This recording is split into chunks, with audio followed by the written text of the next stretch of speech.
Dar aqui uma explicação sobre a reprodução sexuada e a meiose, tá? Nessa matéria nós estamos fazendo uma introdução à genética. Então vamos lá. Aqui no primeiro, antes do texto em si, eu coloquei umas notas aqui que é só para vocês saberem diferenciar a reprodução sexuada da reprodução assexuada, tá? Então, sexuada é aquela que tem a junção de gametas de dois indivíduos, né? Então, é um material genético de dois indivíduos da mesma espécie, claro, que vão se unir para dar origem a um novo indivíduo. Tudo bem? Então, essa é a reprodução sexuada. A reprodução assexuada é aquela que não necessita do material genético de dois indivíduos. Então, o organismo ele pode se reproduzir sozinho, por brotamento, fragmentação ou fissão binária. Tem esses três tipos, tá?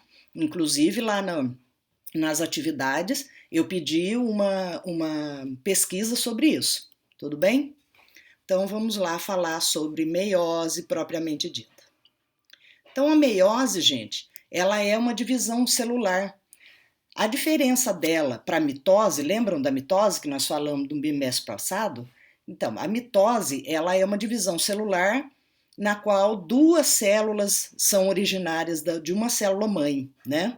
Duas células filhas.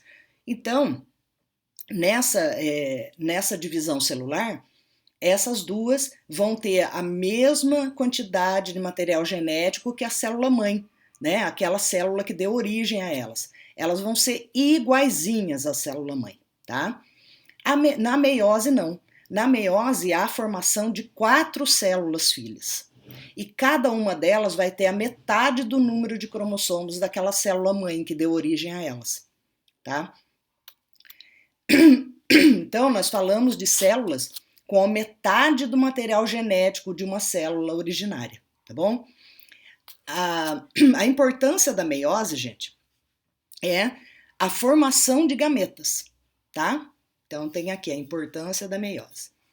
Bom, a meiose, gente, ela ocorre igualzinha à mitose. Ela também tem aquelas 4 fases, né? Prófase, metáfase, anáfase e telófase, tá?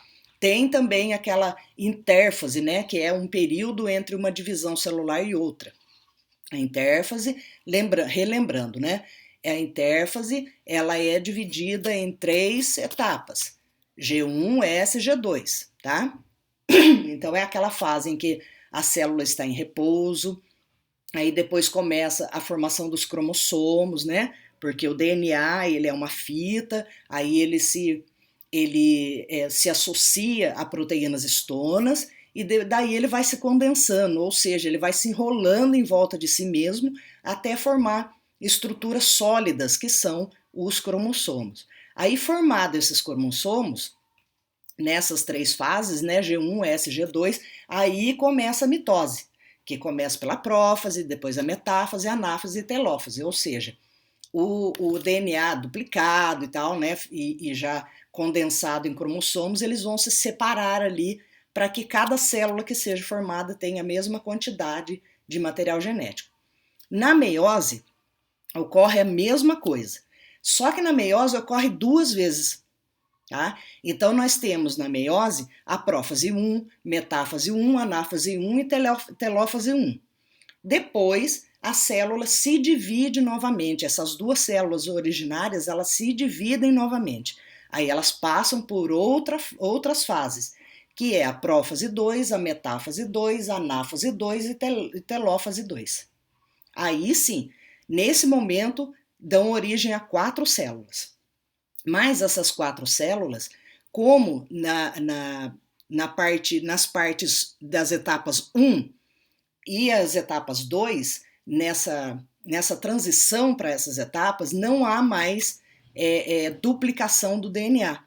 Então, a partir do momento que a célula se divide uma vez, ela não vai duplicar mais o DNA.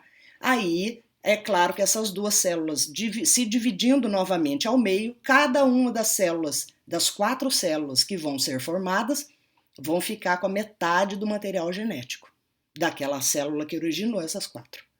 Tudo bem?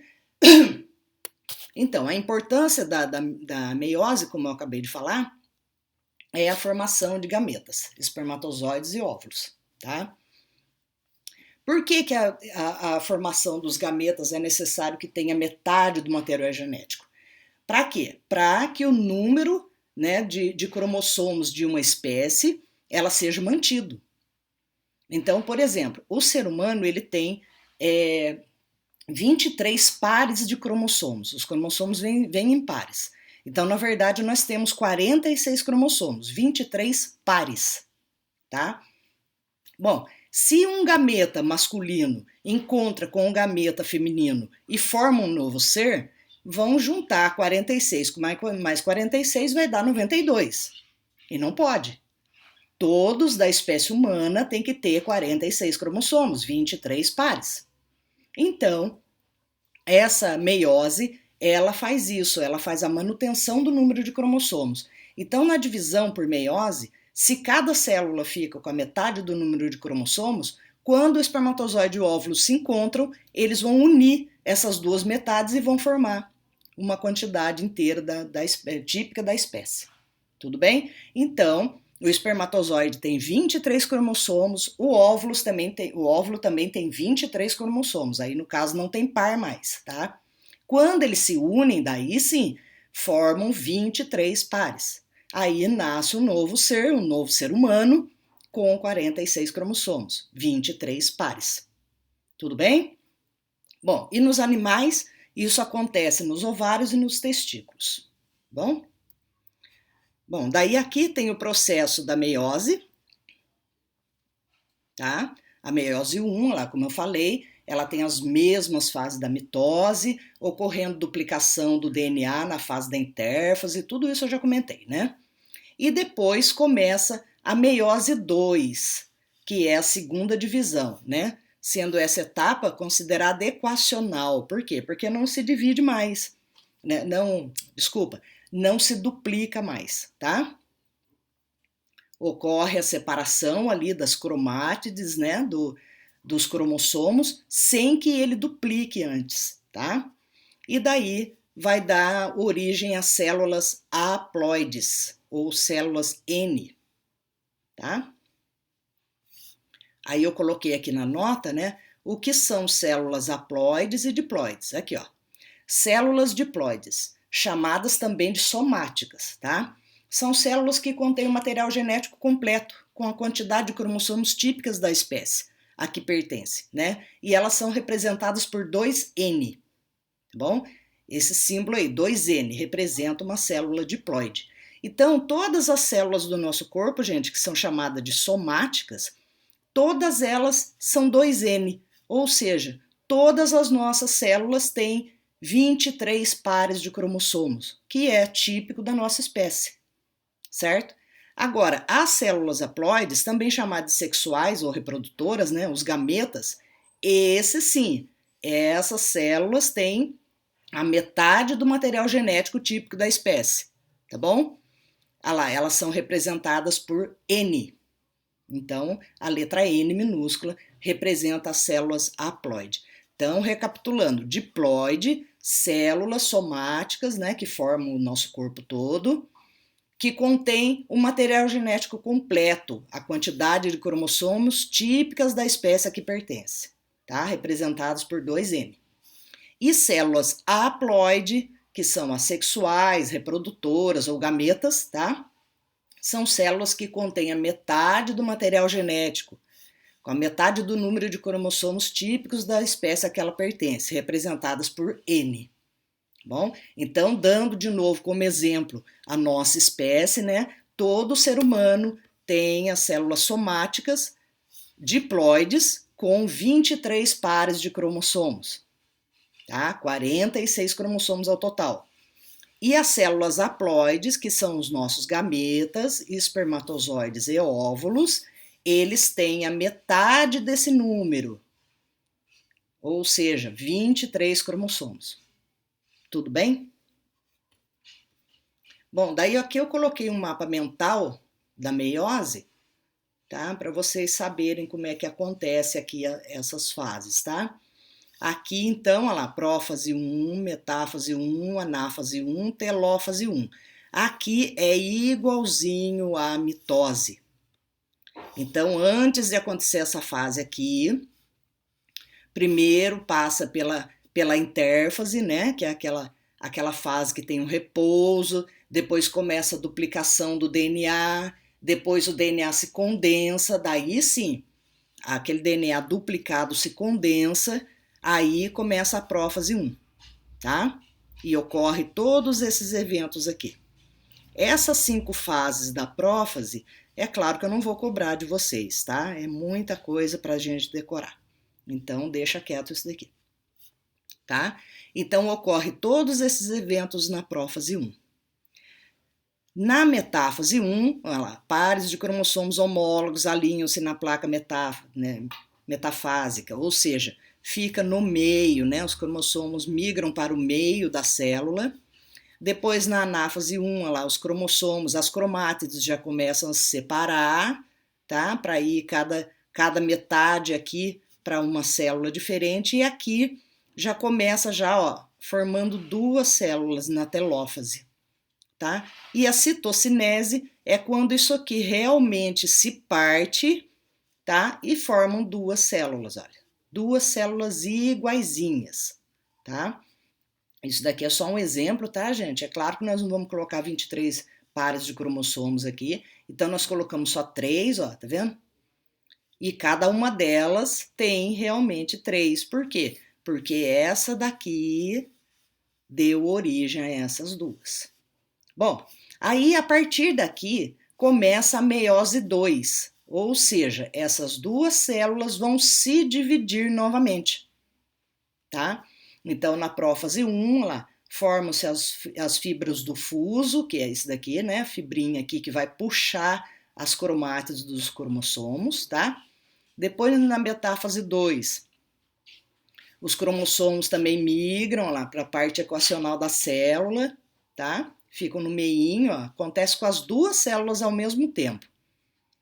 Depois, na anáfase 2, ó, anáfase 2, as cromátides vão ser puxadas, olha lá, para os cromossomos se separarem, né? E daí, gente, como aqui não houve duplicação do cromossomo, olha só, é a mesma quantidade que tem aqui. Aqui primeiro duplica, para depois se dividir. Aqui não duplicou, então ela tem a quantidade típica da espécie.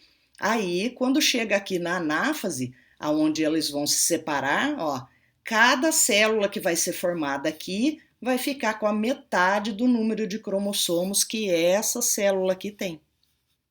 Tá? Essa aqui, no caso, é a célula mãe. Então, essas 2 aqui vão passar agora pela telófase 2, que é, né, aquela que já começa a separação aqui das células, e os cromossomos já começam a se descondensar, começa a voltar tudo para o lugar na célula, tá? E depois a citocinese, que é o corte, né, aqui, e vai formar, ó, 4 células iguaizinhas. Só que essas células, essas 4 células aqui, vão ter a metade do material genético dessa célula aqui. Certo? Tudo bem? Qualquer dúvida, depois vocês podem perguntar para mim, tá bom? No WhatsApp. Bom, agora vamos partir para a genética, né? Então, a genética, gente, é a parte da ciência que estuda a hereditariedade, ou seja, a transmissão de características de pai para filho, tá? Então, através da genética é que nós buscamos compreender os mecanismos das leis de transmissão das características através das gerações, tá? Os primeiros estudos da genética moderna, né, partiu do monge austríaco chamado Gregor Mendel, lá em 1860, tá? O Mendel, mesmo sem muito material, mesmo sem um laboratório de última geração e tal, ele descobriu muitas coisas sobre a genética e lançou algumas leis que são válidas até hoje, tá? Todas as teorias do Gregor Mendel foram comprovadas, então não são mais teorias, tá? Não são mais hipóteses, já são verdades, são fatos, tá? Então, os padrões de herança observados por Mendel, né, aos padrões de distribuição dos cromossomos nos gametas no processo da meiose. Então, mesmo sem ter um microscópio, mesmo sem ver, né, como ocorria a divisão por meiose, o Mendel já tinha uma ideia de que, é claro, que uma célula do pai e uma célula da mãe vai dar origem a um novo ser. É claro que tem que se haver uma divisão dessas células para que o filho tenha a mesma quantidade de material genético, né?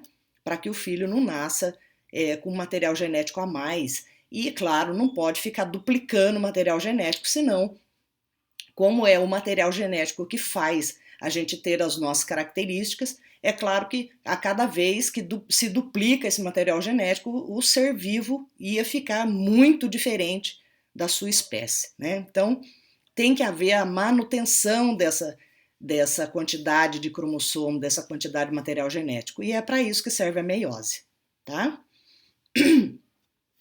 Mais tarde, né, com o aprofundamento das pesquisas dele, os fatores que ele descobriu, né, ali nas pesquisas dele, foram chamados de genes, tá? Então, ele já sabia o que era, né, só não tinha dado esse nome ainda.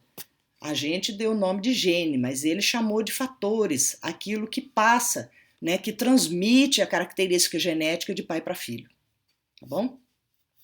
Antes de Mendel, um nobre húngaro, né, Imre Festetics, ele foi o primeiro a usar o termo genética, tá? Ele escreveu livro, né, sobre herança genética e foi o primeiro a descrever os princípios básicos da mutação. Ou seja, foi ele quem percebeu primeiro que ao longo dos anos, né, com o aparecimento de várias gerações, é claro que dentro de uma ancestralidade há uma mutação, ou seja, uma diferença, né? Passado alguns anos, algum indivíduo ali da mesma família nasce um pouco diferente. Então ele começou a estudar e ele foi o primeiro a falar sobre mutação. Tá bom? Então, em genética, a transmissão de informação envolve 4 elementos básicos, tá? Diversidade de estruturas celulares, com inúmeras formas especificando aspectos diferentes do organismo. Tá bom? Um mecanismo de replicação que copia informação e repassa a prole. A capacidade de mutação para que haja maior variabilidade. E a capacidade da prole em traduzir as informações herdadas em proteínas. Então, vou tentar explicar isso para vocês aqui. A diversidade de estruturas celulares, com inúmeras formas, mecanismo de replicação, de cópia, informação e repasse à prole, é nada mais, nada menos do que essa meiose aqui, gente, tá? Então, é a diversidade de estruturas celulares que nós temos no corpo. Nós temos muitas células diferentes, mas todas elas fazem as mesmas divisões celulares. Então, a meiose vai formar os nossos gametas com essas informações aqui, que vão ser repassadas à prole. Todas as nossas células vão ter essas informações, tá? Que vão ser repassadas à nossa prole. A capacidade de mutação para que haja maior variabilidade genética. Então é assim, gente, uma família não pode ser tudo igualzinho. Por quê? Porque ninguém é filho de irmãos.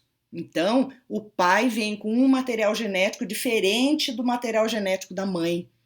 E isso causa variabilidade genética. Ou seja, na hora de combinar as duas metades do material genético, sempre ali vai ficar diferente, né? E isso garante que o filho não seja uma cópia xerox do pai. O filho não é um clone do pai ou um clone da mãe. Não, ele é a mistura dos dois.